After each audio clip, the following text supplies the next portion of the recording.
The first important piece is identifying whether there's a medical condition.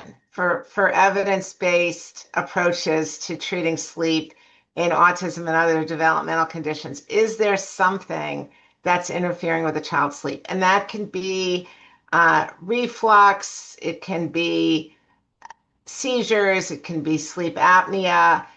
It can also be depression, anxiety. These are all very common in autism and other developmental conditions. And then once you figure that out, also look at the medications a child may be on. They may be have well-controlled depression, but they may be taking medicines that are very stimulating at night and interfere with sleep. So figuring out if there's a medical cause is number one.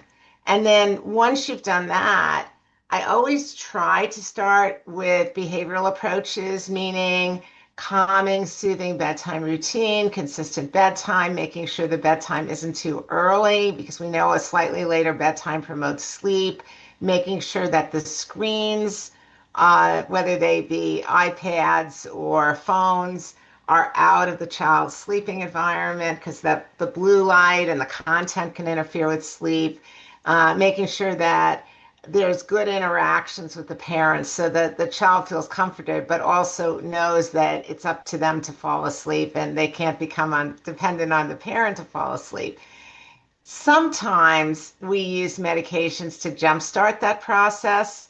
We may use melatonin, we may use some other medications to help the child fall asleep or stay asleep with the idea that over time we can remove those medicines as the child learns healthy sleep habits. And sometimes we'll use a medication that we can use to treat another condition like depression or anxiety. We can dual purpose it for sleep. Yeah, I would just say that a lot of people believe that autism can't be treated with medications. I should say sleep problems in autism are really hard and really hard to treat. And I think if you take a simple approach and you really work with the parents and hear what their concerns are and try to address them, you can be very successful. And the other piece is that treating sleep, of course, is super important for health. Uh, it's also really impactful in this population and in other disability populations for uh, daytime behaviors improve when you're sleeping better. Family functioning improves when the child is sleeping better. And this, we all know how we feel, right? When we don't sleep well, we feel grumpy and grouchy and more apt to send that snarky email.